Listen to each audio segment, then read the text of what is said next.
കേരളത്തിൻ്റെ വടക്കേ അതിർത്തിയായ തലപ്പാടി ഉറങ്ങിക്കിടക്കുന്ന ഒരു ചെറുപട്ടണമാണ്.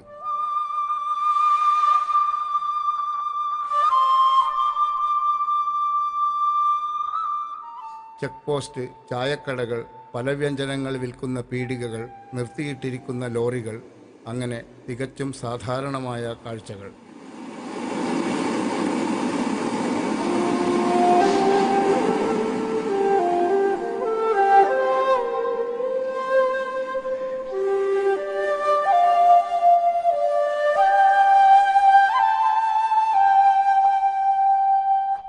തലപ്പാടിയിൽ നിന്ന് മഞ്ചേശ്വരത്തെ ഹൊസങ്കടിയിലേക്ക്. ഹൊസങ്കടി എന്നാൽ പുതിയങ്ങാടി.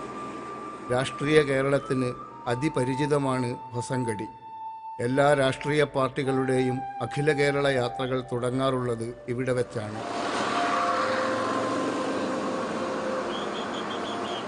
5 വർഷങ്ങൾ കൂടുമ്പോൾ മാത്രമേ ഹൊസങ്കടി ഉറക്കം വിട്ടുണരാറുള്ളൂ. ഇനി 2016 ഏപ്രിൽ മെയ് മാസം വരെ കാത്തിരിക്കണം. ഹൊസങ്കടി പ്രതീക്ഷയോടെ കാത്തുനിൽക്കുകയാണ്. 5 വർഷത്തിലൊരിക്കൽ കാണുന്നവരെ വീണ്ടും കണ്ട് കൺകുളിർക്കാൻ.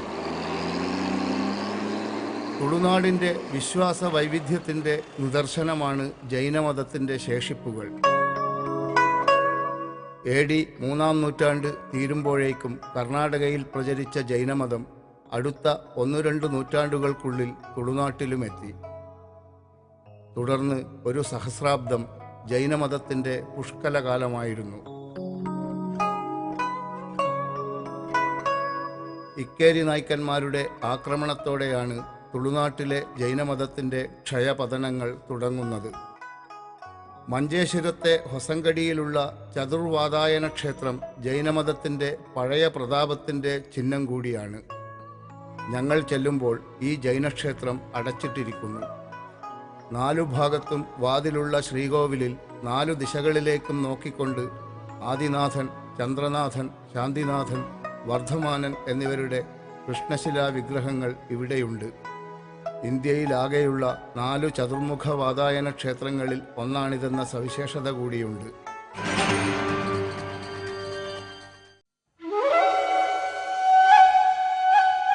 ഒരുപക്ഷെ കേരളത്തിലെ തന്നെ ഏറ്റവും മനോഹരമായ ക്ഷേത്രത്തിലേക്കാണ് ഇനി യാത്ര.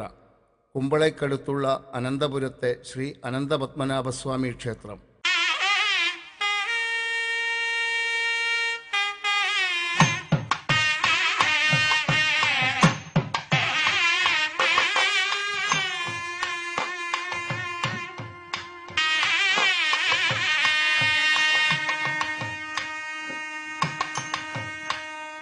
തടാകത്തിൽ നിന്ന് താനേ ഉയർന്നു വന്നതെന്ന പ്രതീതി സൃഷ്ടിക്കുന്ന ക്ഷേത്രം.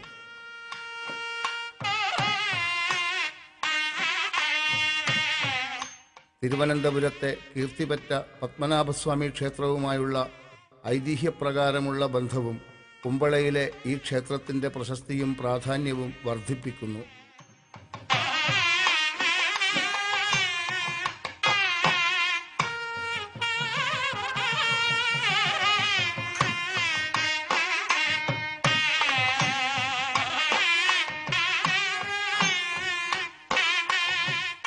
വടക്കുള്ള അനന്തപത്മനാഭൻ ഇരുന്നിട്ടാണെങ്കിൽ തെക്കുള്ള ശ്രീപത്മനാഭൻ അനന്തശായിയാണെന്ന വ്യത്യാസം മാത്രം. ഇവിടെ ശ്രീദേവി, ഭൂദേവി, അനന്തപത്മനാഭസ്വാമി, ഹനുമ, ഗരുഡ, നാഗകർണിക ഇങ്ങനെയുള്ള വിഗ്രഹങ്ങൾ കടുശർക്കര യോഗത്തിൽ നിർമ്മിച്ച സ്ഥിതിയിലാണ് ശ്രീകോവിലിനുള്ളിലുള്ളത്. 3000 കൊല്ലം പഴക്കമുള്ള സ്ഥലമാണ് അനന്തപുരം ക്ഷേത്രം. പണ്ട് പുരാതന കാലത്ത്, ഋഷിമുനികളെ കാലത്ത് ബില്ലമംഗല സ്വാമിജി ഇവിടെ യാത്ര വന്നു. അവർ വന്നിട്ട് ഇവിടെ താമസിച്ചിരുന്നു. അവരെ സമ്പ്രദായ പ്രകാരം പൂജാദി കർമ്മങ്ങൾ, ധ്യാനം, ഹോമം, തപസ് ഇങ്ങനെയുള്ള പൂജാദികൾ കർമ്മങ്ങൾ ചെയ്തുകൊണ്ടുണ്ടായിരുന്നു. ഒരു ദിവസം മഹാവിഷ്ണു ബാലകൻ്റെ രൂപത്തിൽ ഇവിടെ പ്രത്യക്ഷമായി. പക്ഷേ സ്വാമിജിക്ക് ആ ബാലകൻ ഭഗവാനെന്ന് അറിയില്ല. കുറേ കാലം ഈ കുട്ടി സ്വാമിജിനെ ഒന്നിച്ചിട്ടുണ്ടായിരുന്നു. ഒരു ദിവസം പൂജാസമയത്ത് ശല്യം ചെയ്യുമ്പോൾ ഇടത്ത കൈ കൊണ്ട് സ്വാമിജി കുട്ടീനെ തള്ളുമ്പോൾ വീണ സ്ഥലമാണ് ഇവിടെ ഒരു ഗുഹ ഉണ്ടായി. ഈ ഗുഹ മുഖാന്തരം അദൃശ്യമായിട്ട് ഇനി എന്നെ കാണണമെങ്കിൽ അനന്തകാടിൽ വരണമെന്ന് അദൃശ്യമായി. ഈ അനന്തകാടം പറയുമ്പോഴാണ് ഋഷിമുനികൾക്ക് അത് ഭഗവാൻ എന്ന് അറിഞ്ഞത്.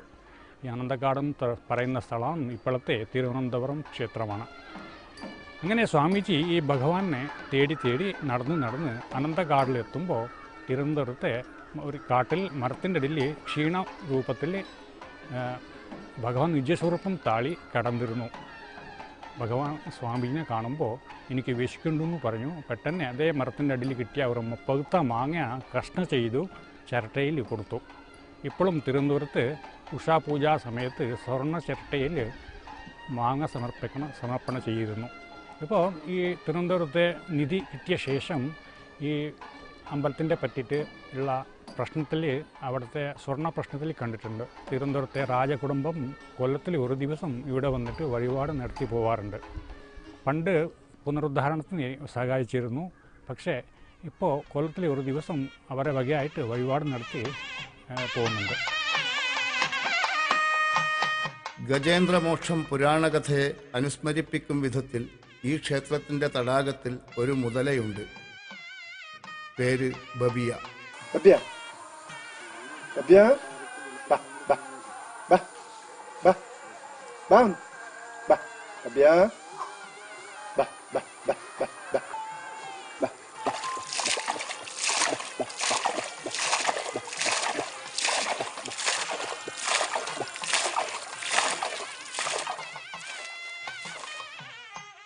ഈ മുതലയുടെ പൂർവികനായ ബബിയ എന്നു തന്നെ പേരുള്ള മുതലയെ ഒരു ബ്രിട്ടീഷ് സൈനികൻ വെടിവെച്ചു കൊന്നത്രേ. ആ സൈനികനാകട്ടെ കുറച്ചു നാളുകൾക്ക് ശേഷം പാമ്പുകടിയേറ്റ് മരിക്കുകയും ചെയ്തു. അനന്തൻ എന്ന നാഗേന്ദ്രനാണ് അയാളെ കടിച്ചത് എന്നും വിശ്വസിക്കപ്പെടുന്നു. അതുകൊണ്ട് തന്നെ ബബിയക്ക് ദിവ്യ പരിവേഷമുണ്ട്. ക്ഷേത്രത്തിൽ നിന്ന് ദിവസവും മുതലയ്ക്ക് നിവേദ്യവും നൽകി വരുന്നു.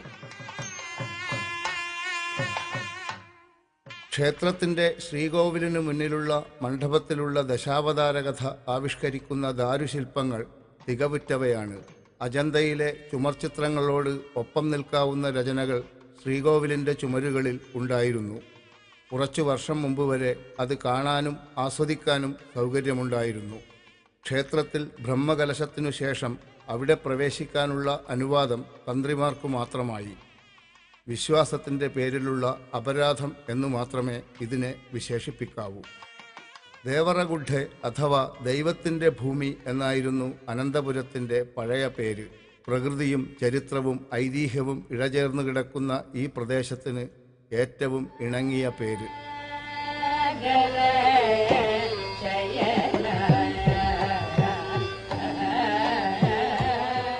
അസ്തമയവേളയിൽ ക്ഷേത്രത്തിൻ്റെ ദൃശ്യഭംഗി കുറെ കൂടി സാന്ദ്രമായി. ക്ഷേത്രത്തിൽ നിന്നും മണിനാദവും ശംഖനാദവും MS സുബ്ബലക്ഷ്മിയുടെ ക്ഷീരസാഗര ശയന എന്ന നിരതിശയമായ കീർത്തനവും മുഴങ്ങുന്നുണ്ടായിരുന്നു.